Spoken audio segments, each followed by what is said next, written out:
Oh boy, scientists predict a volcanic eruption that is likely to be one of the most destructive in the history of our species. There's a 1 in 6 chance of it happening in this century, and it could seriously change the climate even more and put millions of lives in danger. Back in January 2022, the Hunga Tonga volcano erupted in the South Pacific Ocean, creating a huge explosion. It sent tsunamis all the way to Japan, North America, and South America. Tonga itself was hit hard, with damage costing nearly 20% of the country's entire economy. Now, researchers at the Niels Bohr Institute in Copenhagen have studied ice samples from Greenland and Antarctica, and their findings are worrying, predicting potential global volcanic disaster. They say there's a real chance of a much bigger eruption, a whopping 10 to 100 times larger than Tonga's. In the past, eruptions this size used to change the climate and even cause civilizations to collapse. Despite future volcanic eruption risks, experts say the world isn't prepared at all. Michael Cassidy, a volcanologist from the University of Birmingham, warns that no sufficient effort is made to handle a disaster like this. He says that NASA and other space agencies spend billions on asteroid defense. At the same time, a volcanic supereruption is way more likely than an asteroid impact. And right now, there's no global plan for dealing with a massive eruption, even though it's likely to be far more destructive. The last magnitude 7 eruption happened in 1815 at Mount Tambora in Indonesia. Then, thousands of people lost their lives in just a few days. The disaster also disrupted weather and caused food shortages worldwide, affecting millions. That eruption was the biggest in recorded history. It blasted a massive cloud of particles into the sky. Those particles blocked sunlight, cooled the planet, and caused worldwide chaos. The year after the eruption became known as the Year Without a Summer. Temperatures plummeted, crops failed, famine spread, and a cholera pandemic broke out, leading to tens of thousands of lost lives. A shocking fact, the eruption may have even inspired Mary Shelley to write Frankenstein while stuck indoors during the unusually cold summer of 1816 in Switzerland. Now, since then, many volcanoes have erupted, but none have matched Tambora's scale. Now, over 200 years later, scientists warn that there's a new supervolcano threat. Another massive eruption could be on the way, and the world might not be ready for it. So, while scientists seriously discuss the likelihood of the next volcanic eruption, experts are calling for urgent action to prepare before it's too late. So the thing is, a massive volcanic eruption today could be even more devastating than the Year Without a Summer. Unlike back then, we're already dealing with all kinds of weather changes and a more fragile global system, which could make the effects even worse. Dr. Michael Rampino, a geological scientist, warns that the world is more unstable now, and it means that a modern-day mega-eruption could have even more severe consequences. But this time, greenhouse gases from fossil fuels may make the aftermath of such an eruption even colder instead of warmer. So we're talking about volcanic activity endangering humanity. Dr. Thomas Aubrey, a volcanologist, found that in a hotter, more turbulent atmosphere, the sulfur dioxide gas released by a volcanic eruption would spread faster and farther than in the past. This gas forms sulfate aerosols, which reflect sunlight and cause global cooling. Because these tiny particles would be more evenly distributed, they'd have a stronger cooling effect than in 1815. Another atmospheric scientist at Cambridge explains that the size of these airborne particles matters. It affects how they absorb sunlight, and in a future warmer climate, an eruption could make the surface cooling stronger by 15%. At the same time, there are still many unknowns.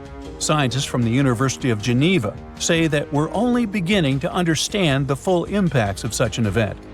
It's also difficult to precisely estimate future volcanic eruption risks, since we have very little data on older eruptions. So, to understand past volcanic activity, researchers analyze ice cores from Greenland and Antarctica, as well as ancient tree rings. Those act as historical records of weather changes. These measurements suggest that several eruptions in the past few thousand years temporarily cooled the planet by about 2 to 2.5 degrees Fahrenheit. One of the most catastrophic examples is the 1257 Simultaneous eruption in Indonesia, which was so powerful that it likely triggered the Little Ice Age. It was a period of global cooling that lasted for hundreds of years. More recently, the 1991 Mount Pinatubo eruption in the Philippines slightly cooled Earth for a few years. Because this eruption happened in the satellite era, scientists were able to measure exactly how much sulfur dioxide was released and how it affected the atmosphere. But even with modern tools like satellites and seismic instruments, scientists still have difficult times forecasting the next big volcanic eruption. Luckily, even though we can't predict the exact timing, we can study worst-case scenarios to help authorities prepare. This includes creating evacuation plans and stockpiling food in case of global crop failures caused by volcanic cooling. The changes in weather patterns might make volcanoes more active. Melting glaciers can reduce pressure on underground magma, which will increase the chances of an eruption. Plus, more extreme rainfall, which is becoming more and more common, can seep into volcanic cracks and cause powerful steam-driven explosions. It can affect both active and dormant volcanoes. Because of these risks, researchers are now mapping volcanoes that are the most vulnerable to climate change. Their studies show that the highest supervolcano threat comes from such areas as Iceland, Chile, and Indonesia. Those are places where glaciers are melting quickly or rainfall is increasing dramatically. A 2022 study found that 716 volcanoes worldwide, that's about 58% of all known active above-ground volcanoes, could be triggered by extreme rainfall, increasing the likelihood of another mini ice age. Now let's get back to that Hunga Tonga Hunga Ha'apai eruption that occurred on January 15, 2022. Scientists have confirmed that it created the highest plume ever recorded. The volcano, located underwater in the South Pacific, sent an ash cloud 187,000 feet high. That's higher than any previously recorded eruption. What makes this eruption even more remarkable is that it was the first to ever reach the mesosphere. It's the third layer of Earth's atmosphere. The mesosphere begins at about 160,000 feet above Earth, where meteors start burning up and creating shooting stars. To measure the plume's height, researchers from the University of Oxford and RAL Space used data from 3 geostationary weather satellites. Before this, the record for the highest volcanic plume was held by Mount Pinatubo's 1991 eruption in the Philippines, which reached 131,000 feet high. Interestingly, this kind of measurement was only possible thanks to modern satellite technology, and a decade ago, no one would have been able to do this. Another volcano we should mention in relation to a potential global volcanic disaster is located on Iceland's Reykjanes Peninsula. Its latest eruption happened in November of 2024, leading to evacuations in nearby areas. The eruption began just after 11 p.m. with little warning. The volcano released orange lava from a nearly 2-mile-long fissure. Authorities ordered evacuations for about 50 homes and guests staying at the Blue Lagoon Spa Resort, a popular tourist destination southwest of Reykjavik. While air travel was not affected, officials still warned of potentially dangerous gas emissions spreading across parts of the peninsula, including the nearby town of Grindavik. Grindavik, home to 3,800 residents, has repeatedly witnessed volcanic activity, and past eruptions even damaged its infrastructure and forced evacuations. For example, in August 2024, a 2.5-mile-long crack opened at the Sunthunkangigar crater near Grindavik. It led authorities declaring a state of emergency as lava flowed in multiple directions. Fortunately, Iceland's meteorological office reported that the latest eruption was significantly smaller than the one in August. Geophysics experts conducted aerial surveys and figured out that the situation appeared less intense than the previous eruptions. These days, Grindavik is not at risk, but the possibility of further developments cannot be ruled out. Scientists predict more volcanic eruptions. It's official. We now know the exact location and timing of the Yellowstone supervolcano's next eruption, and it's called a supervolcano for a reason. It will be thousands of times more powerful than a typical volcanic eruption. When this happens, the planet will face massive disasters.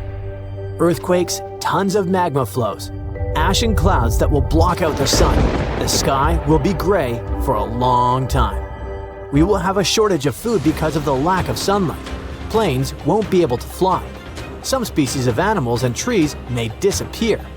One disaster will follow another, like falling dominoes, one by one. Terrible times await Earth, and okay, stop. It's clear, we got it. But when will all this happen? Don't worry, you won't be left without an answer. When ordinary volcanoes erupt, it's always a disaster, but only for those places that are located near the epicenter. Multiply the damage from an ordinary volcano by thousands and you'll get a supervolcano eruption. Yellowstone is one of the largest volcanic systems in the world. It's erupted 3 times in the last 2.1 million years. The last time was 640,000 years ago. The ash covered an area comparable to about half of the United States. Fortunately, there were no people there, but nature got hurt. A similar eruption of a similar supervolcano occurred about 74,000 years ago. It was the Toba supervolcano in Indonesia that caused an apocalypse the human race barely managed to survive. According to some theories, only a few thousand people stayed alive at the time during the volcanic winter, but it's not confirmed. Since Yellowstone is a volcanic system located in a vast national park, it was important for scientists to find out exactly where the first spark would come from. They found out that Yellowstone's magma doesn't accumulate in one place, but hides in several separate underground reservoirs. The reservoir in the northeast of Yellowstone, next to a beautiful place called Sour Creek Dome, is the riskiest. Here, the red-hot magma comes into contact with the hot rocks of the mantle, which are located deep in the ground. Their high temperature keeps the magma in a liquid state. Imagine that you put a pot of hot milk on the stove. Nothing cools down, but only gets hotter, so the milk may soon begin to rise and flow out of the pan. The same thing is happening with the magma under Sour Creek Dome. Magma doesn't cool down there, and at some point it may start to come out. It'll be like a broken pipe from which a fountain of boiling water gushes. But how did scientists find out? The magma reservoirs are located at a depth of about 6 miles, and this whole area is incredibly hot. They used a special method called magnetotellurics. So, Earth's rotating core creates a magnetic field that surrounds our planet. Magma flows around the core, and it contains many magnetic minerals that also create magnetic fields. Scientists use special instruments that sense those fields emanating from the magma, like a metal detector senses lost jewelry on the beach. Using magnetotellurics, they scanned Yellowstone and discovered 4 large magma reservoirs. 3 of them emitted powerful electromagnetic waves, and in the 4th, which is in the northeast, they recorded a much stronger signal from the magnetic field. This is where the eruption is supposed to occur. But fortunately, it won't happen soon. Perhaps in tens of thousands of years, perhaps in hundreds. Phew, you can relax. No volcanic apocalypse is coming soon. But how do scientists know when this magma will start to erupt? Magma doesn't have a timer, and the volcano doesn't wake up with an alarm clock. So, magma flows inside the pores of solid rock. It resembles a dishwashing sponge with lots of small holes through which water passes. Magma penetrates these pores and fills them. For magma to start erupting outward, it must fill at least 40% of these pores. About 20% of them are filled now. But these hot rocks continue to heat the magma and keep it liquid, so it can flow between the pores. At some point, it will connect with other pools of the liquid magma and become a large stream that will rise to the top. How can we prevent this from happening? It seems that the solution here is to cool the balsam rocks, but it's impossible to do so. They are several miles deep, they are incandescent, and there are too many of them. And in any case, trying to cool a part of the Earth's core sounds like a very bad idea. All we can do is accept that nature has its own plans. If the eruption occurs in tens or hundreds of thousands of years, then perhaps humanity will find a way to solve this problem. If not, then we should prepare for the consequences. A huge global catastrophe starts with a massive, large-scale explosion. The erupting magma produces a gigantic amount of ash. A powerful burst of energy collapses the Earth's crust over the magma reservoir. This leads to the formation of a giant caldera. You've probably seen a huge crater in a volcano. So, this is the caldera. The natural disaster is so loud it deafens everyone who's nearby. The blast wave rises ash and pumice stone at a speed exceeding the speed of sound. Volcanic materials reach incredibly high altitudes in minutes. Then, this pillar of ash spreads and plunges a huge territory into darkness. The incandescent particles in the lower part fall under their own weight and heat the air around them. It's almost impossible to breathe. The red-hot pieces of pumice stone and ash set fire to the surroundings. All this hot mass turns into pyroclastic flows that destroy and burn everything in their path. Forests, houses, roads, everything turns into coal. No planes can fly there. Tiny particles can penetrate engines. Besides, it's impossible to see through such a dark gray, hot cloud. It's also dangerous to drive cars. Volcanic particles can burn tires.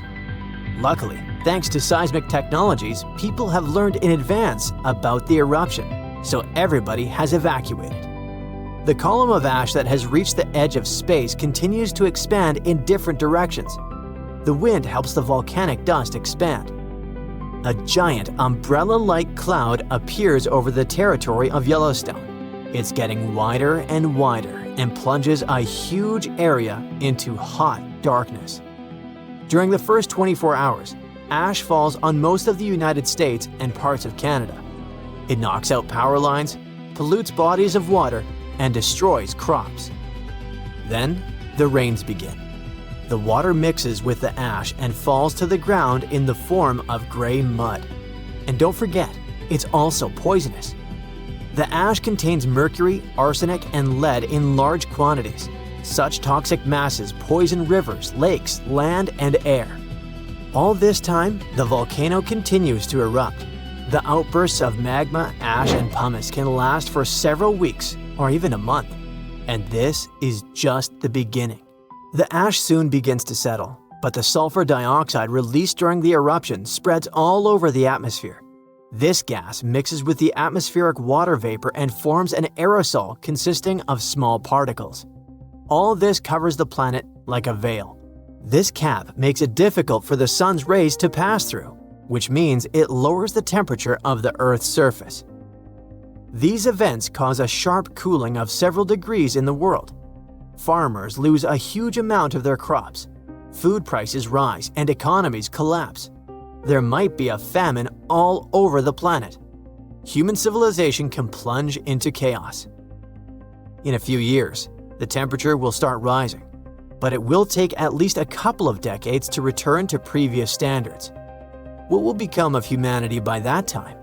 Of course, we will survive, but we'll have to rebuild our civilization. But don't be afraid. If nothing depends on us, let's just enjoy every day of life. Be grateful and help each other.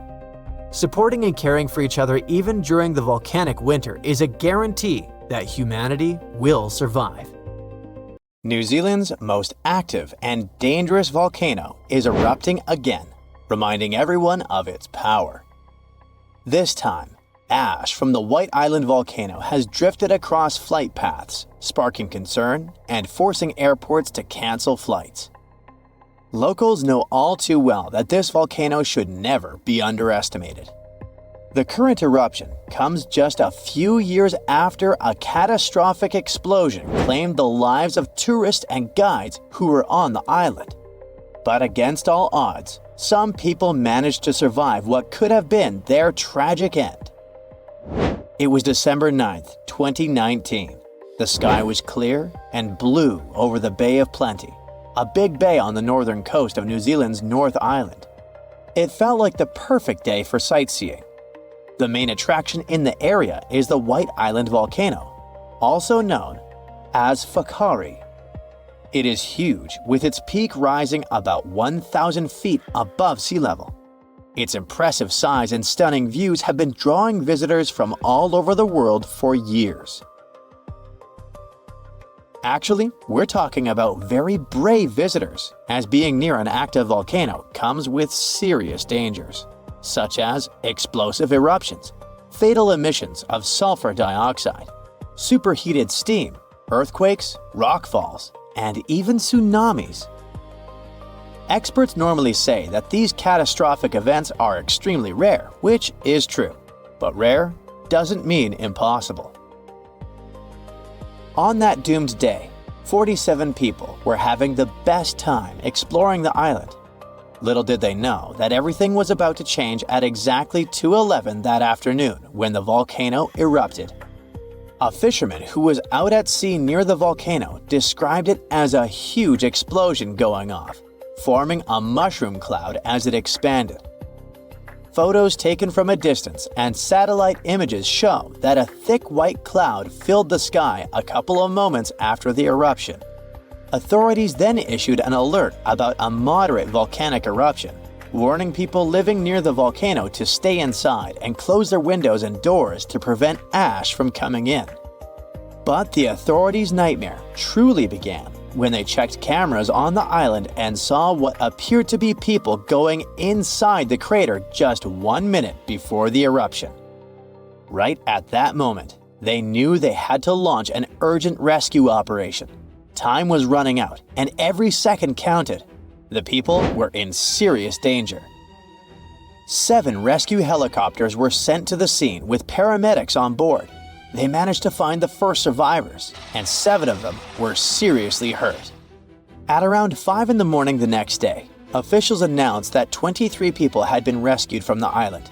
They knew more people were still trapped there, but rescue teams could not communicate with any of them. And there was something even more worrying in the back of their minds: the risk and fear that a second eruption might happen at any moment. Recovery efforts during that week were really challenging due to ongoing seismic and volcanic activity. Heavy rain, low visibility, and toxic gases made things even tougher for the teams on the ground. Unfortunately, 22 people lost their lives in this tragedy, either due to the explosion or from their injuries. Those who survived tell heroic stories about that day. One of the survivors was from Sydney and was only 19 years old when he went on a family trip to New Zealand. The itinerary included a visit to the famous White Island volcano.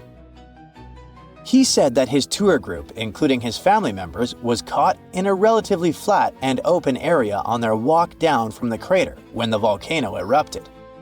Then he was thrown over a mound by the force of the eruption before curling up in the fetal position, covering his head with his hands. He felt like he was being hammered by a sandstorm, like in movies where characters can't see a few feet in front of them. Once the eruption clouds lifted, the island returned to the clear day it had been before, except everything was covered in gray ash. That was when he saw his father struggling to breathe. He remembers spending about 20 minutes thinking about what he could do, even though he was feeling unbearable pain. With hope of survival, he gathered all his strength to get up and seek help. Eventually, he managed to reach the pier where he was rescued and taken to a hospital. He spent 8 days in intensive care and, like a hero, managed to survive. Unfortunately, he never saw his family again. Along with other survivors, this young man was one of those who sought justice after the incident. According to him, he wasn't given any indication of dangers before going on the trip, and only had a short safety briefing that day with no emergency plans in place. This brings us to an important question regarding this tragedy. How could no one have predicted what was going to happen? Were they all really caught by surprise? To answer these questions, we need to understand a bit about the nature of volcanoes and how they behave. So, New Zealand is situated on 2 tectonic plates. These plates are always moving very slowly, and what happens there, specifically, is that the Pacific Plate slides under the Indo-Australian Plate. The problem is that when this subduction or sliding process happens, it can create deep trenches. As the edge of the denser plate moves down, the pressure and temperature around it go up. This causes changes in the plate that melt the rock above it, and that melted rock can rise and come through a volcano. This geological process has helped shape the beauty of New Zealand with its rugged terrain and stunning mountain landscape, but it can also be destructive. There are several active volcanoes in the country, and White Island is just one of them. Eruptions like the one that happened in 2019 have been occurring for tens of millions of years. White Island volcano is a stratovolcano, which means it has that classic cone shape like Stromboli in the Mediterranean or Mount St. Helens in Washington. It's also part of the Ring of Fire, a region filled with volcanoes that surrounds the Pacific Ocean. What makes this area so dangerous is the molten rock or magma hiding underneath these volcanoes. This magma is usually thick and filled with gas, which can lead to powerful and explosive eruptions. According to specialists, the eruption on White Island was likely a steam eruption. Stratovolcanoes often have many cracks that let water in. When this water meets hot magma, it turns into superheated steam that usually escapes through vents. If these vents get blocked, pressure builds up, which can lead to an explosive eruption that blasts steam, hot ash, and rock into the air. The thing with steam eruptions is that they're considered relatively small eruptions, but still fatal if you get too close. And it's precisely because they're small that they become very hard to predict. They can strike without warning, catching everyone off guard and turning a seemingly calm day into a life-threatening situation in an instant. So, about that day in 2019. Yep, the volcano really surprised the tourists and their guides, but we need to clarify one thing. About a month earlier, experts did notice an increase in toxic sulfur dioxide coming from the volcano. They raised the danger alert to level 2, which stands for moderate to heightened volcanic unrest. But what happened was that, back then, it was still pretty common for tour operators to keep running their tours, even with a level 2 alert. Unfortunately, the country learned the hard way that volcano tourism can be really dangerous, and White Island has been off limits since then. I mean, you can't get too close anymore, going there by boat or helicopter. But for those with a taste for adventure, scenic flights are still an option, allowing you to catch a glimpse of the volcano from a safe distance. Frankenstein, unreasonably cold weather, and tons of lava. What do these things have in common? They all trace their origins back to Mount Tambora. This volcano in Indonesia had such a massive impact that the aftermath could be felt in Switzerland even a year later. And these spots are thousands of miles apart. Soon, we might be facing something similar again. Stick around because I'm about to reveal the exact spot where the next eruption is expected to happen in 2025. Back in 1815, Mount Tambora erupted with unprecedented force, sending a colossal cloud of fine particles into the atmosphere. This cloud reflected sunlight, leading to global cooling and even the year without a summer in 1816. Temperatures plummeted, crops failed, and families worldwide faced food shortages, compounded by various health issues. Fun fact: Frankenstein appeared because of abnormally cold weather in the summer of 1816. The author got stuck indoors in Switzerland and wrote this story to pass the time. But that is the only positive aftermath. In England and Ireland, people struggled to find food. The crops were too bad that year, and this year without summer cost them lives, all because of the eruption in Indonesia. While many other volcanoes have erupted since then, none have had consequences as dramatic as Tambora. However, climate professor Marcus Stoffel from the University of Geneva believes potential serious eruptions aren't just a matter of luck, it's only a matter of time. So it's up to us. We can sit back and wait for the inevitable, or we can start preparing today. This future eruption will happen in a world that's vastly different from the one in 1815.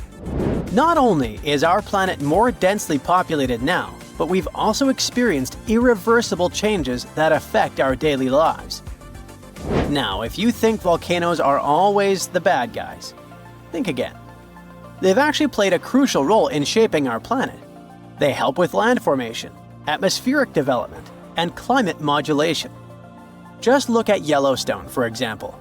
When thick lava oozed to the surface, it spread across the landscape and transformed the area forever.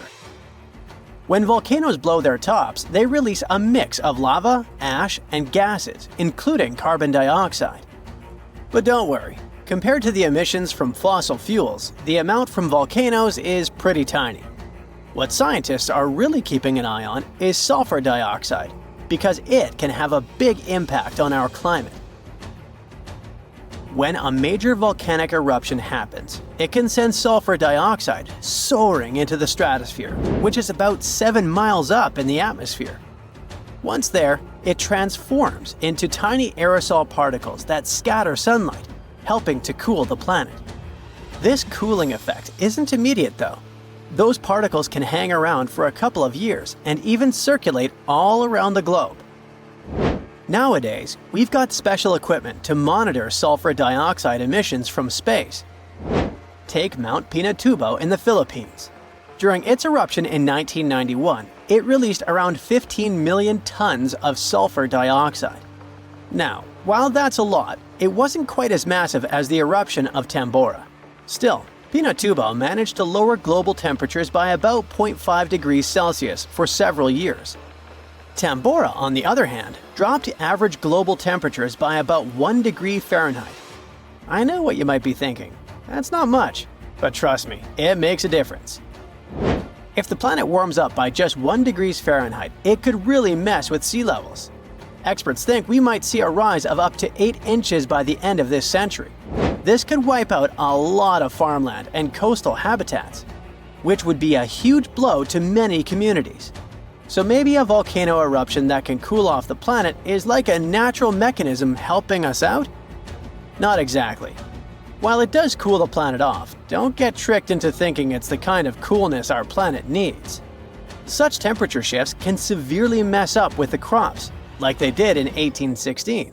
There's also evidence that major eruptions can disrupt rainfall patterns, leading to drier conditions in monsoon regions across Africa and Asia.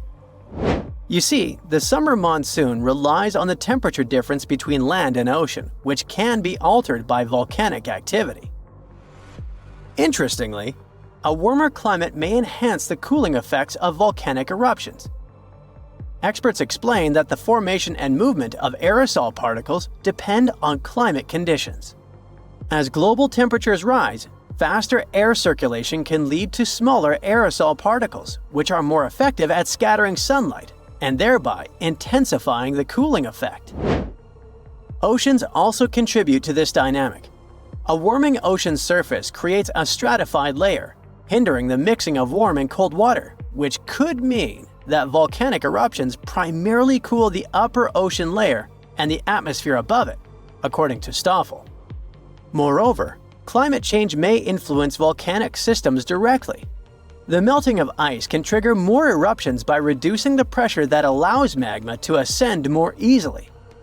Additionally, increased rainfall associated with climate change can seep into the ground and interact with magma, potentially sparking eruptions. While the prospect of a cooling period due to a volcanic eruption might seem beneficial amid climate change, scientists warn that the effects could be dire. The immediate consequences could be severe, particularly for the estimated 800 million individuals residing near active volcanoes. A major eruption could devastate entire cities. For example, Campi Flegrei, located near Naples, Italy, is showing signs of increased activity and threatens the lives of about 1 million people. Now, if you're from Oregon, beware, as experts say this state might experience volcano eruptions. Are you scared? Don't be. It's actually not as scary as it seems. Let me explain why. There are more than 80 volcanoes in Oregon, but we're not interested in a single one of them because it's an underwater volcano that is likely to erupt in 2025. Axial Seamount is the most active volcano in the Pacific Northwest. yet it remains largely unknown to the public due to its location approximately 300 miles offshore and nearly a mile beneath the ocean surface. While its upcoming eruption is expected to pose no threat of a tsunami or significant land-based earthquakes because of its depth and distance from the Cascadia Fault, the data gathered from studying its eruptions can enhance our monitoring of potentially more hazardous volcanoes. Let's call it a friendly eruption, shall we? In reality, predicting eruptions is a complex endeavor. We often encounter alarming headlines, such as, "Yellowstone is about to erupt."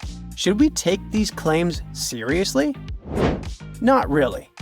Yes, Yellowstone sits atop an active supervolcano that has experienced 3 major explosive eruptions in the past 2.1 million years.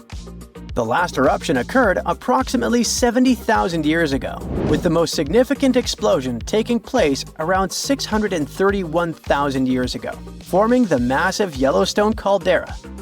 Naturally, many people are curious about whether Yellowstone will erupt again and when that might happen. Fortunately, scientists are employing new techniques to delve into these questions. A recent study suggests that Yellowstone is unlikely to experience another major eruption anytime soon. The reason is that the magma beneath the park is divided into a network of separate chambers. While there is a substantial amount of magma present, it's not sufficiently interconnected to support an eruption. Previous studies proposed that the existence of a massive layer of magma beneath Yellowstone, but these latest findings change that notion. To gain a clearer understanding of the subterranean dynamics, researchers utilized a technique called magnetotellurics, which employs Earth's natural electromagnetic fields rather than seismic waves. Since magma is a good conductor of electricity, this method is particularly effective for mapping molten rock and comprehending underground activity in volcanically active regions. By using magnetotellurics, scientists created a detailed map of the magma under Yellowstone, enabling them to make more informed predictions about future eruptions. But what will happen if an eruption similar to Mount Tambora occurs? By and large, there will be huge climate chaos. Yeah, the best scientists are looking for the solution should it really happen, but they don't have it yet. So technically, we're not ready for the second Mount Tambora. But for now, we're pretty much safe. No major eruptions are predicted. Whew! At the end of December 2021, an underwater volcano with a rather exotic name, Hunga Tonga, woke up after several years of sleeping. It did that with so much energy and strength that people heard the eruption from over 100 miles away. Then it went back to sleep. But a couple of weeks later, it woke up again with a force 7 times greater than the first time. It broke the island above it in 2 parts. The lightning storm that started because of the eruption was the most intense in recorded history. The sound waves from the eruption traveled around the planet several times. Someone even heard a loud boom from it in Alaska. And it started the first known mega tsunami since ancient times. This tsunami took the lives of 2 people as far as Peru and caused trouble for 2 fishermen in California. But that's not all. This eruption could change the weather patterns on Earth for years. You may see the first proof in the summer of 2024, which is forecast to become much wetter than usual. Scientists believe the eruption was caused by gas building up to a critical point. Different minerals, including anhydrite quartz and sulfides, were building up for several months until they blocked the flow paths and sealed the gas within Hunga Tonga. Normally, when a volcano erupts, the fumes cause a temporary cooling effect on Earth's surface. But Hunga Tonga's eruption was different.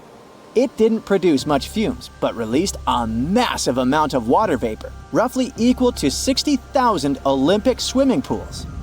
The intense heat of the eruption turned huge amounts of seawater into steam, which then blasted high into the atmosphere. All that water vapor ended up in the stratosphere, a layer of the atmosphere that's too dry to form clouds or rain. Scientists don't have any observations of volcanic eruptions like Hunga Tonga to predict its effects on our weather patterns. They can't tell exactly how long these effects might last either. This is because the only way to measure stratospheric water vapor is with satellites, which have only been around since 1979, and there hasn't been an eruption similar to Hunga Tonga in that time. Experts from different countries started analyzing satellite data right after the Hunga Tonga eruption. They wanted to find out how long water vapor would stay in the stratosphere, where it would go, and, most importantly, what this would mean for the planet. The first big result of the eruption, at least partially, was a huge hole in the stratosphere that was hanging on for several months in 2023. By the time it appeared, the water vapor had reached the polar stratosphere over Antarctica. In the following years, there wouldn't be enough water vapor left to enlarge this hole. It looks like Hunga Tonga will have just a minimal effect on global average temperatures. But there are some surprising, lasting regional impacts. One of the scientific models forecasts colder and wetter winters for northern Australia until about 2029. In North America, it predicts warmer winters, and Scandinavia could have even colder winters. This is just one study though, and one approach to understanding how the eruption of Hunga Tonga can change our weather. We do have at least one example from history when a volcano eruption changed the world. Over 2 centuries ago, in 1815, Mount Tambora erupted and caused the year without a summer. In the following year, the winter was unusually cold and wet weather across Europe and North America. A recent study confirms that 1816 wouldn't have been this cold without the volcanic eruption. The immediate effects of the eruption were catastrophic, with tsunamis destroying homes, claiming 10,000 lives, and 80,000 more who fell ill in the aftermath. The eruption of Mount Tambora was one of the strongest in the last 1,000 years. It had ejected an enormous amount of sulfur dioxide into the stratosphere, which quickly spread across the world. It resulted in the coldest year in at least the last 250 years. In May, frost wiped out most of the crops in New York, Massachusetts, New Hampshire, and Vermont. By June, heavy snow covered the ground in Albany, New York, and Dennisville, Maine, and New Jersey had 5 straight nights of frost. The cold continued into late summer, which should have been the harvest season. In July, lakes and rivers were still frozen as far south as northwestern Pennsylvania, and frost stayed in Virginia until late August. Temperatures would drop from above normal summer highs to near freezing within just a few hours. The weather was completely unpredictable. Prices of food skyrocketed. The cost of oats for horses, which were the main mode of transportation, also rose sharply. Some people believe this situation inspired Carl Drees to invent the bicycle in 1817 as an alternative transportation method. Tambora changed weather patterns completely for not just 1, but 3 years. The whole planet got colder, and as crops failed, probably at least 1 million people starved. Scientists don't have solid evidence of volcano eruptions that have taken more lives than Tambora. But the Krakatoa eruption in Indonesia in 1883 is far more famous than Tambora because information about it spread worldwide via telegrams and photos. Its final blast was the loudest recorded sound in history, and people could hear it on 10% of the entire Earth's surface. The eruption started a tsunami with waves about half as tall as the Statue of Liberty. Still, it was less powerful than Tambora's eruption. The island that once hosted Krakatoa disappeared in the eruption, but new eruptions began less than 50 years later and created the Child of Krakatau cone in the center of the caldera of the old eruption. The new volcano still comes to life from time to time. Mount Vesuvius's eruption, which took down Pompeii, is one of the most well-known volcanic disasters in history. It took around 2,000 lives, much fewer than Tambora. According to a famous Roman author of that time, the eruption lasted 18 hours. Pompeii was covered by a layer of ash and pumice that was thicker than twice an average human height. The nearby coastline also changed dramatically. In today's world, the after effects of volcanic eruptions are often more dangerous than the eruption themselves. Thanks to advances in technology, we can now predict volcanic eruptions more accurately and use safety measures like evacuations and flight cancellations. But there's still a lot of risk that changes in weather patterns and drought all over the world, especially in areas like India, East Asia, and East Africa that are affected by monsoons. Volcano eruptions can also have effects you wouldn't probably expect, like the evolution of dinosaurs. These guys were once the size of cats, waiting for their time to shine. It came around 230 million years ago. This time is known as the Carnian pluvial episode. Before it, Pangaea was a dry and arid supercontinent. But then, there were 4 major volcanic events that pumped huge amounts of carbon dioxide into the atmosphere. Global temperatures and humidity spiked because of it. These massive eruptions most likely happened because of the Wrangellia Large Igneous Province eruption in what is now British Columbia and Alaska. This prolonged volcanic activity created the right conditions for dinosaurs to blossom and diversify, and also for the rise of other groups, like modern conifers, ferns, crocodiles, turtles, insects, and early mammals. With higher temperatures and more rainfall, terrestrial plants have evolved, and humidity-loving ones have become dominant. Without those changes in the world, we could have a completely different natural history. There's some solid proof that volcanic activity has really changed the weather patterns back then. Scientists have found layers in the Earth's core that show different types of carbon. It means there were 4 massive releases of carbon dioxide into the atmosphere. The data on mercury and carbon together shows that the spike in mercury levels was thanks to a major volcanic event that affected the global carbon cycle and not just local eruptions. If all the volcanoes on Earth suddenly erupted together, it'd be loud. We'd also have around 1,500 of these formations bursting at once. Now, normally it's just 10 to 20 volcanoes that are active each day. But what would the world look like if they all blew their tops simultaneously? Geologists think it wouldn't be pretty. Even if only the land volcanoes erupted together, it would set off a chain reaction way worse than anything we've ever seen before. The 2 big problems would be ash and volcanic gases. While the explosions in lava would be damaging for people nearby, the real danger lies in what happens next. A thick layer of ash would cover the planet, blocking out sunlight completely. No sunlight means no photosynthesis, which means crops would fade away and temperatures would drop considerably. And all this ash cloud could remain in our atmosphere for up to 10 years. Now, ash aside, there's also acid rain to worry about. Volcanic gases like hydrochloric acid and sulfur dioxide would mix with the atmosphere and fall back down as acid rain. This type of weather would harm the groundwater and ocean surfaces. Even if humans would find a way to survive up to this point, we'd have no corals and no other sea creatures around.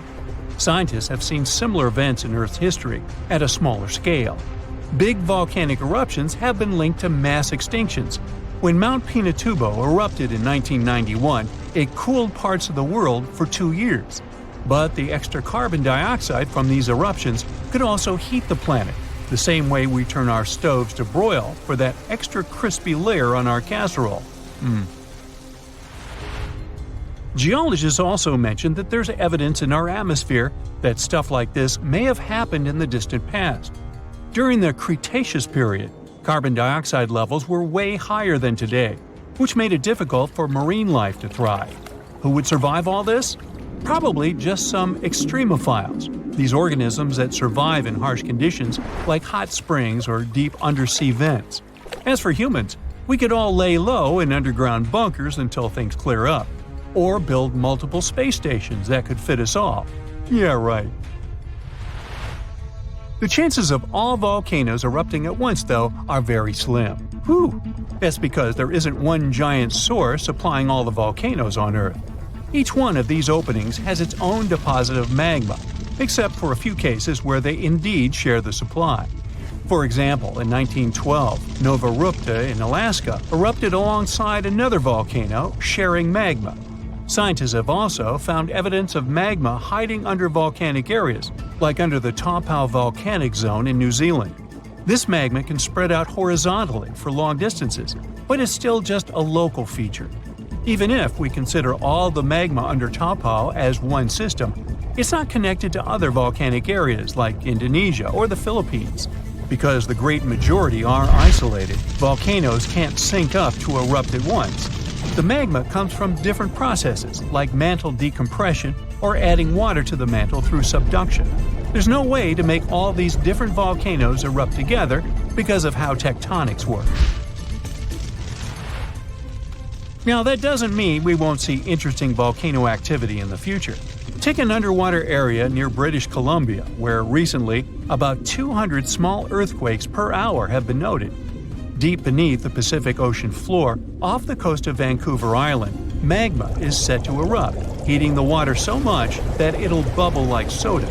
However, this event will likely go unnoticed by anyone other than scientists. The anticipated eruption will most likely happen around 3 miles below the ocean surface. Scientists explain that the earthquakes range from negative to 4.1 magnitude, meaning only those nearby would feel any tremors. This unusual activity gives us a rare opportunity to study how the Earth's crust forms. The magma beneath the ocean floor is estimated to be almost 1,500 degrees Fahrenheit, but will cool rapidly upon eruption and contact with water. This runny rock will solidify upon contact with the seafloor, turning black quickly. This event will be useful for biologists too, who will have the opportunity to study the marine animals' response to any changes, like run! Antarctica, often seen as a vast icy continent, also holds a volcanic surprise beneath its frozen surface. Researchers have identified over 130 under the western ice sheet alone, making it the largest volcanic region on Earth. Most of these volcanoes, about 90, were only recently discovered in 2017. But could any of these Antarctic volcanoes actually erupt? Well, it depends on which volcano we're talking about. While these formations are relatively young in geologic terms, it's hard for scientists to tell if they're still active or not. There are only 2 confirmed active volcanoes in Antarctica, Deception Island and Mount Erebus. The latter, standing tall as the highest peak on the continent, has been continuously erupting since at least 1972. It's known for emitting gas and steam, and sometimes even throwing out rocks in what are called strombolian eruptions. One of its most notable features is a persistent lava lake in its crater, a rare phenomenon due to specific conditions needed to keep the surface molten. For instance, it's fueled by a steady supply of magma from deep within the Earth's mantle. This continuous inflow of molten rock provides the material for the lava lake to exist. It also features low ambient temperatures.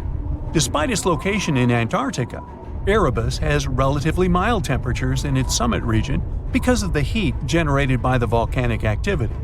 This allows the lava lake to remain liquid rather than freezing over. Deception Island, another active volcano, last erupted in the 70s.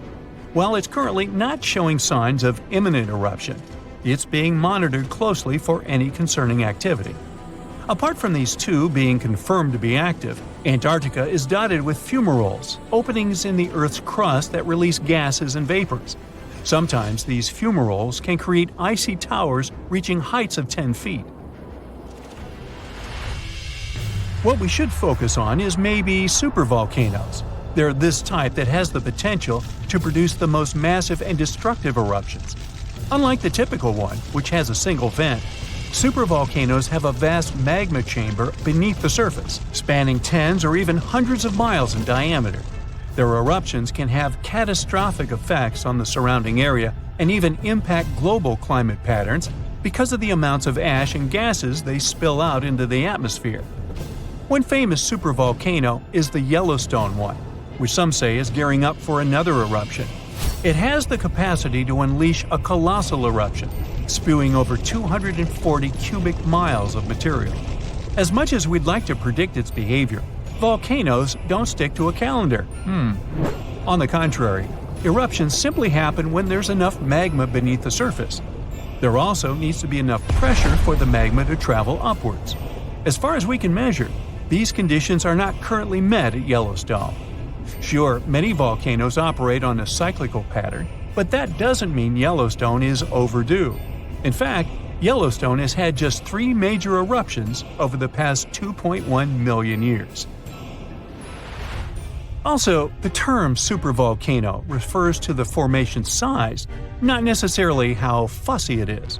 Yellowstone's monitoring is extensive, tracking seismicity, ground deformation, thermal emissions, gas, water chemistry, and surface changes. Signs of an eruption would include thousands of earthquakes over a short period. We'd also see deformation on the ground and weird gas emissions ahead of time. Stable as it might look like for now, the consequences of it having a major eruption could look ugly. Ash dispersion could blanket a 500-mile radius, potentially disrupting Midwest agriculture and clogging waterways. Ash and gas emissions into the stratosphere could induce global climatic effects, making our planet colder for several years. And yes, we've seen some research that it shows there's more liquid molten rock under the Yellowstone volcano than scientists believe. But that doesn't translate to imminent danger.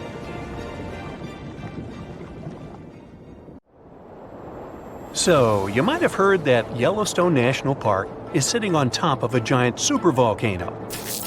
That's the reason why the area can boast powerful geysers and hot springs. But it also means that underneath Yellowstone, there is an enormous magma chamber. In 2015, researchers from the University of Utah found out that this chamber was much bigger than everyone had previously thought. They even found one more reservoir with magma under the top one. Apparently, the more spacious the chambers are, the more magma they contain. Together, the two reservoirs store a glob of magma that could easily fill the Grand Canyon not once, but 11 times.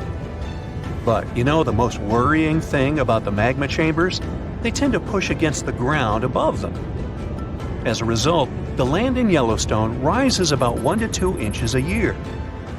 On top of that, Yellowstone has the status of an active volcano, and its volcanic explosivity index, yes, there is one, is 8 out of 8. Such a high number means that if this volcano erupted, it would be an apocalyptic event. To put it into perspective, the eruption of Pinatubo in the Philippines in 1991, which is considered the most powerful in living memory, was given a mere 6 on the volcanic explosivity index. Ha, loser.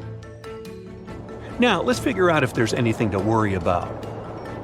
In March 2023, the University of Utah seismograph stations recorded 354 earthquakes in the entire region of Yellowstone National Park. Sounds like a lot. But keep in mind that the most impressive event of the month was a mini earthquake of magnitude 3.7. It was part of a swarm of 106 earthquakes that began on March 29th and continued until the end of the month. Yep, earthquakes apparently also come in swarms, so be aware. Experts say that Yellowstone's seismic activity is, well, kind of more active than usual, but it's really nothing serious. A geophysicist working at Yellowstone Volcano Observatory called Michael Pollan claims that the volcano won't erupt anytime soon. For this to happen, there must be enough magma ready to erupt beneath the surface. Whew. There should also be enough pressure to cause this magma to rise. But neither of these conditions exist today. According to the expert, Yellowstone is stable now. At the same time, Pollan and his team are keeping track of all kinds of underground activity, looking for warning signs of possible eruptions. Some of them can be the frequency of earthquakes and ground deformation. Thousands of mini earthquakes, coupled with extreme changes in the surface of the ground in that area, can be alarming. The team also monitors the temperature of the park's thermal features. That's another noteworthy sign of a potential disaster. Park-wide changes in geyser activity, as well as gas and thermal emissions. So, despite the media claims that Yellowstone is due to erupt soon because the last eruption happened 70,000 years ago, that's not how volcanoes work. Experts say that it's one of the most popular misconceptions about volcanoes. They don't follow timelines. If a supereruption did happen, though, the most worrying thing for us would not be the lava flows, and not an earthquake that would most likely accompany the natural disaster. No, the worst consequence of such a supereruption would be ash and ashfall. Let's have a look at what it was like when the Yellowstone volcano erupted many years ago. There have been at least 3 supereruptions in the history of the volcano. The most powerful of them was 2,500 times more devastating than the terrifying eruption of Mount St. Helens in Washington state in 1980. As for the most recent supereruption, it was dubbed the Lava Creek eruption.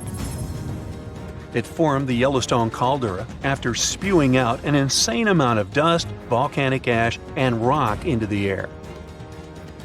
Recently, scientists have also learned about two other previously unknown supereruptions that happened around 9 and 8.7 million years ago. The younger of the two is now considered to be the largest recorded event of the whole Snake River Yellowstone volcanic province. Anyway, let's have a look at what was going on all those millions of years ago. Because I wasn't around then, so we're all assuming this stuff based on evidence. The first signs of the disaster appeared long before the catastrophe broke out. For thousands of years, the heat had been welling up from within the planet's insides. It had been melting rock beneath the planet's crust and leaving behind huge chambers. They were filled with a pressurized mixture of semi-solid rock, magma, water vapor, and different gases, including carbon dioxide. All this scorching underground soup was expanding since more and more magma arrived with time. The land over the volcanic system was rising upward almost unnoticeably. A year before the supereruption, Yellowstone gave a warning, a burp maybe, but that long ago there was no one who could interpret these signals. Plus, those alarming processes were mostly going on underground. For example, decompression releases gas bubbles. While bursting, such bubbles can often power particular kinds of eruptions. Months before the eruption, small-scale earthquakes became more frequent and more intense. The ground in many spots all over the supervolcano got hotter than it used to be. Surface lakes and groundwater also became warmer. If people had been around at that time, they would have noticed unusual steam fogging in that area. Not long before the eruption started, the growing pressure pushed the ground over the magma chamber up. This created a dome-shaped uplift. Narrow cracks started to open along the edges of this dome. Imagine opening a bottle of soda after you've shaken it. Something like that was happening near the volcano.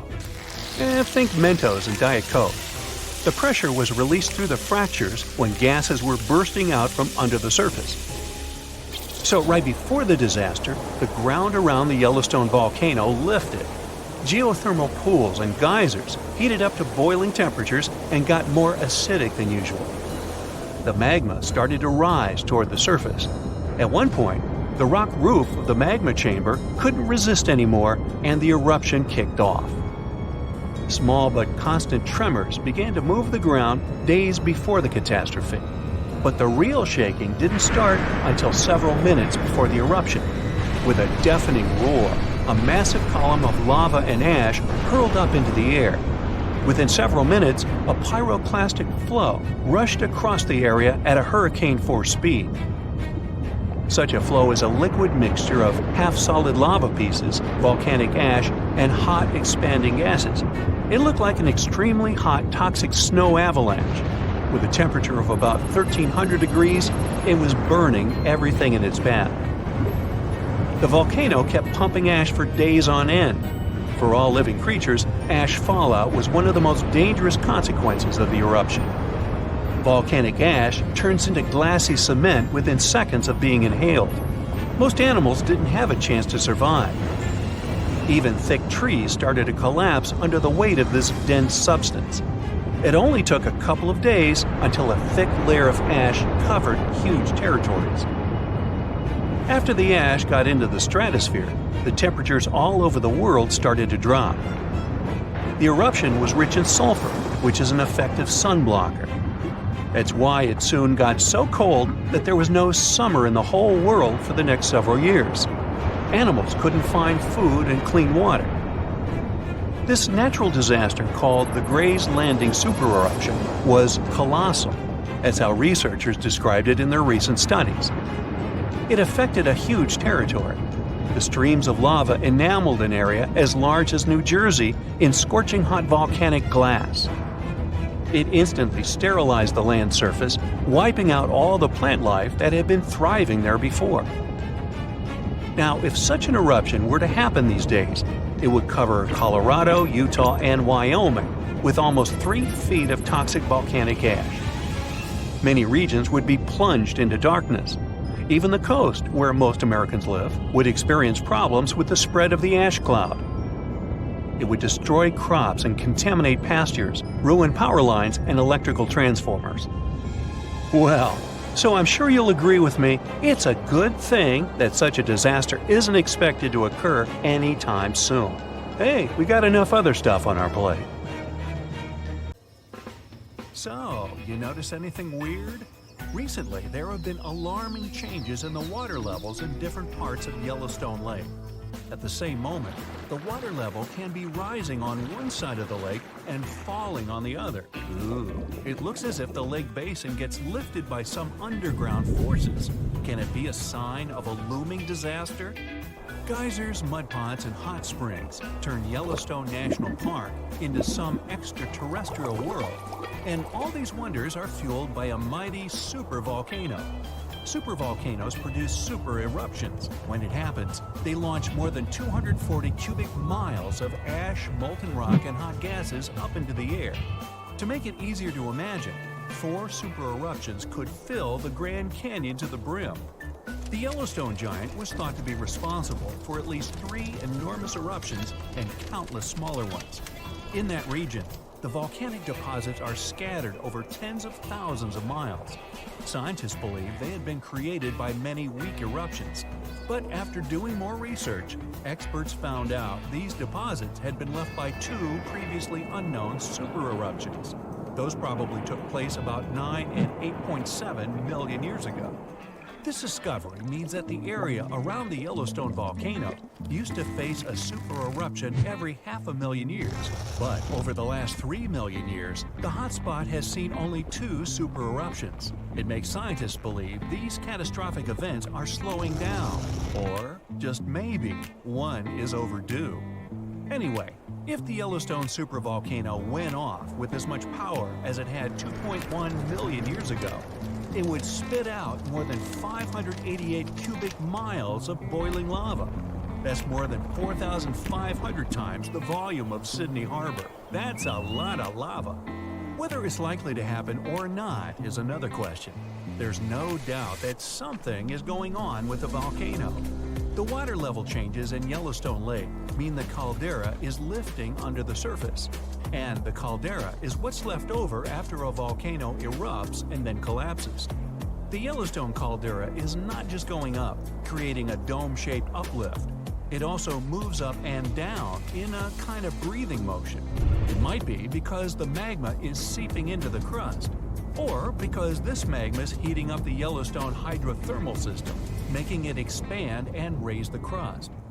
Yellowstone has the status of an active volcano. Its volcanic explosivity index is 8 out of 10. Such a high number means that if this volcano erupted, it would be an apocalyptic event. Right before the disaster, the ground around the national park would lift. Geothermal pools and geysers would heat up to boiling temperatures and get more acidic than usual. The magma would start to rise toward the surface. At some point, the rock roof of the magma chamber wouldn't be able to resist anymore, and the explosion would kick off. A massive column of lava and ash would shoot up to a height of over 16 miles. After that, the volcano would keep pumping ash for days on end. The mixture of lava, ash, and gas would be hotter than 1,800 degrees Fahrenheit. It would travel through the area at a speed of 300 miles per hour, faster than a racing car. The air near the center of the eruption would heat up to 570 degrees Fahrenheit. One of the most dangerous consequences would be ash fallout. Volcanic ash can turn into glassy cement within seconds after being inhaled and getting in the lungs. People and animals would have problems with breathing. Okay, so that's an understatement, just so you know. Buildings would start to collapse under the weight of this dense substance. It would take just several days until a 10-foot layer of ash covered the territory of about 50 miles around the center of the eruption. After the ash got into the stratosphere, the temperatures all over the world would start to drop. If the eruption was rich in sulfur, an effective sunblocker, it would get so cold there would be no summer in the entire world for the next several years. The monsoon seasons would change. Agriculture would face serious problems. There would be issues with food supplies. Over the past 50 years, the Yellowstone caldera has risen almost 2 feet. It shouldn't alarm you, though. Experts are sure it's a natural behavior for Yellowstone. Periods of dome-shaped uplift are followed by the caldera lowering. Scientists think the supervolcano doesn't present any danger at the moment. For an eruption to happen, the magma inside has to be at least 50% molten. With Yellowstone, this number is just 5 to 15%. The probability of the eruption is 1 in 730,000. Safe to say, it's a long shot. Even better, a recent study made the researchers believe the hotspot might be in a state of decline right now, even despite all the breathing and dome-raising activity. Still, there have been tons of discussions about what people could do to prevent the disastrous supereruption from happening. And the most popular and seemingly effective idea was to cool the Yellowstone supervolcano down. Unfortunately, there's a catch. The volcano leaks out only 70% of the heat which comes from its magma-filled chambers, but the rest of the heat stays inside. As soon as it reaches a particular threshold, the volcano erupts. If it was possible to extract at least 35% of the Yellowstone volcano's heat, the eruption could be avoided. The cooler the magma is, the thicker and stickier it gets. It stops being so fluid and doesn't try to get out to the surface anymore. After considering these facts, NASA scientists came up with a plan. They suggested drilling a 6 miles deep well and pumping down cold, pressurized water. The temperature of the water that would get back to the surface would be approximately 662 degrees Fahrenheit. This way, the heat would be gradually extracted from the volcano. And if a geothermal plant was built on the site, it would generate plenty of electric power. It would be very simple to produce, and its price would be very alluring, about 10 cents per kilowatt hour. At first glance, it was an amazing idea. But sometime later, it started to receive a lot of criticism. Imagine drilling through the Earth's crust, getting deeper and deeper, and then wham bam, you hit a hypothermal pocket. Uh-oh, get ready for a catastrophe. This can release gases that are likely to cause a series of super powerful explosions. In the worst-case scenario, it may even trigger a full-scale volcanic eruption. Now, you already know about its catastrophic outcomes, from fountains of lava and avalanches of molten rocks to climate changes all over the globe. Yeah, not good. Or let's say you're drilling a well to deliver cold water to the volcano, and then you suddenly hit its magma chamber. In this case, instead of cooling the giant down, you'll make the top of the magma chamber much more fragile than it used to be. And the whole construction will be at risk of collapsing at any moment. And don't forget that your drilling may also release toxic gases. They often accumulate at the top of the reservoir with magma. Can it get any worse? Well, yes it can. The whole process would stretch for more than 16,000 years. This method is too risky to cool the volcano down as fast as people would probably want. And scientists aren't even 100% sure that when the cooling system construction is finished, the volcano will stay cold for at least another 100 years. And last but not least, the project of making the Yellowstone supervolcano a bit cooler would cost a mind-boggling $3.5 billion.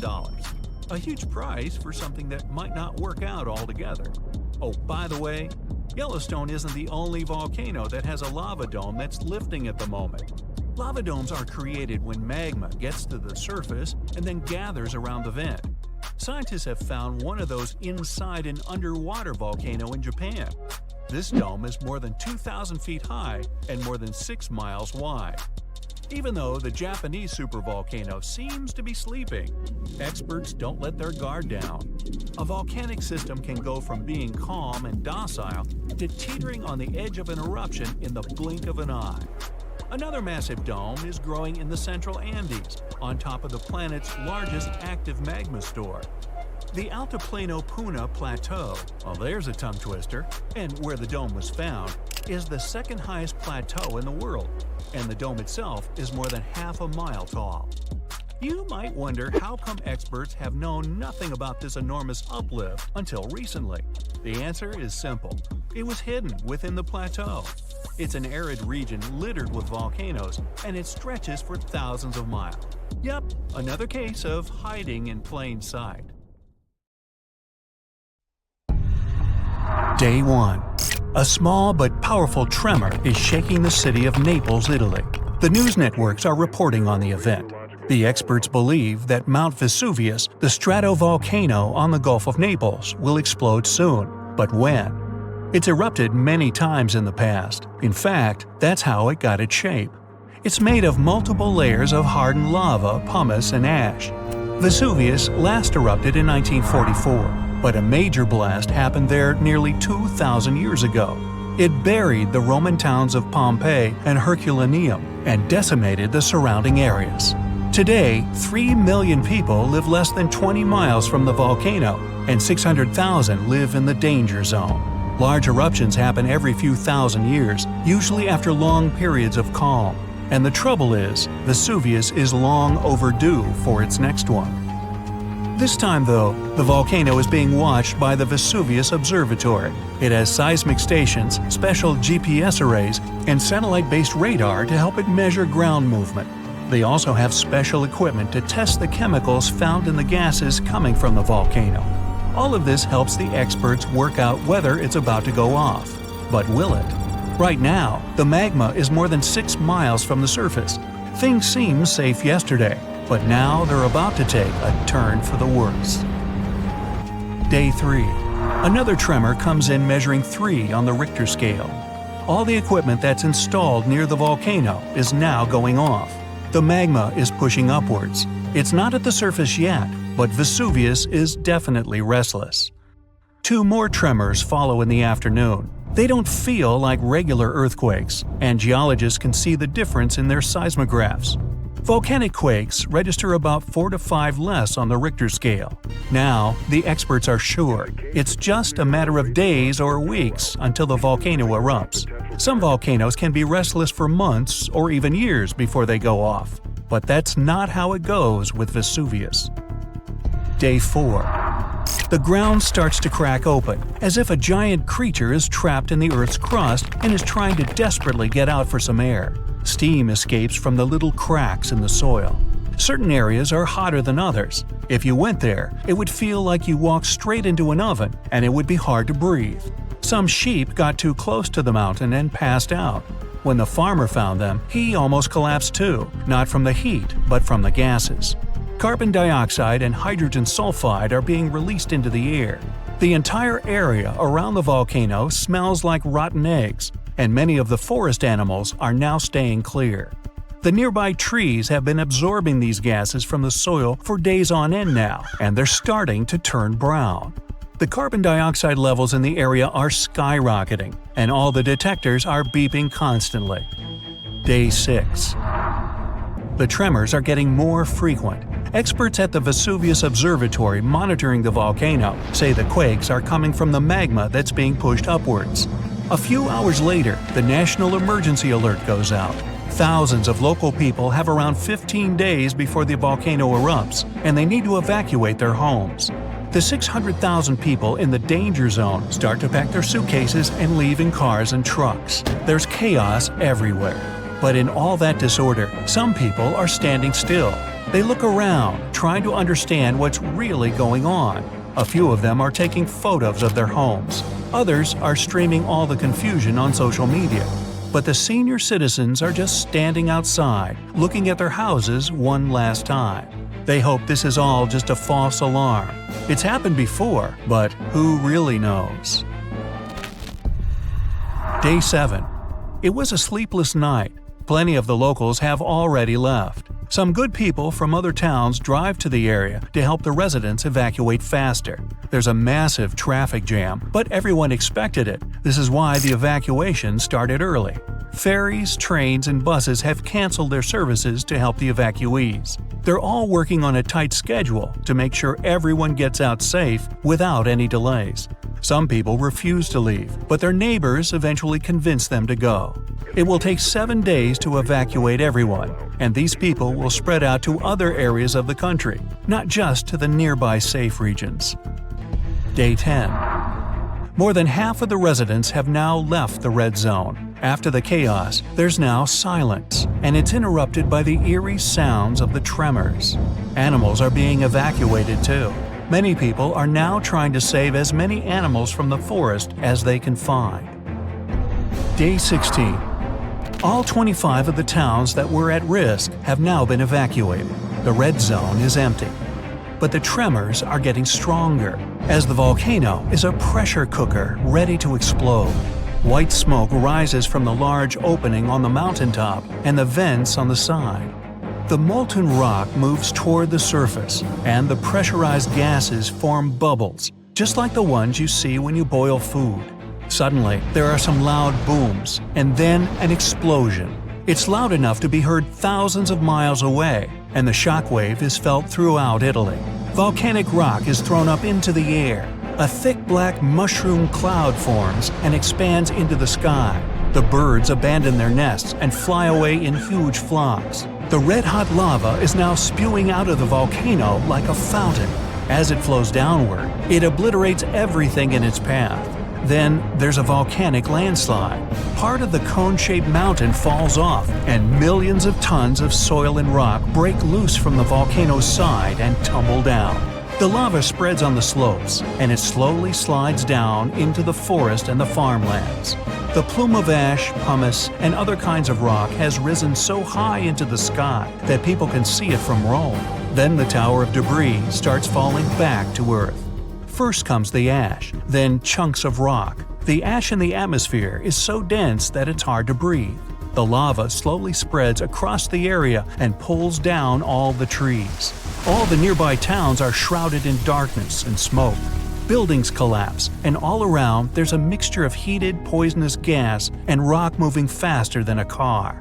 Other rocks and more volcanic ash fall miles away from the volcano, hitting cars and destroying roofs. The sky is completely black as the lava keeps on coming. Slowly, all the nearby towns are submerged beneath the molten rock. Some of the lava even reaches the sea. Gigantic white steam covers the shore where it falls in, and the magma turns black. Now, a weird neon blue fire appears on the slopes of Vesuvius. This is caused by burning sulfuric gases. They're escaping at high pressure from the cracks in the volcano surface. When they come into contact with the air, they ignite. These blue flames can reach 16 feet into the air. Now, all nearby flights are canceled, and many planes have to change course to reach their destination. Ever since the national alert, no planes have been allowed to fly over the volcano. The clouds of volcanic ash can damage jet engines and other plane components. The water supply is now contaminated by streams of volcanic ash, and it smells unbelievably bad. In just a short amount of time, all that magma has made entire towns vanish. Only the roofs of taller buildings can be seen. After the big and explosive eruption, there are some smaller and quieter ones. At this stage, nobody knows if the volcano has stopped erupting yet, and absolutely no one can go anywhere near the area. 10 years later. Most parts of the red zone are now hidden under hardened but still warm lava, including the ancient site of Pompeii. Some people have started to forget about what happened. Others have begun their new lives elsewhere, and some don't even want to think about what happened to their old homes. But several of them are counting the days until they can go back. 100 years later. You're walking in what appears to be a wasteland of volcanic ash. You suddenly realize that you're standing on top of your great-grandparents' town. Everything is now submerged under a thick carpet of solidified lava. But below it all, just about everything is still intact, completely frozen in time.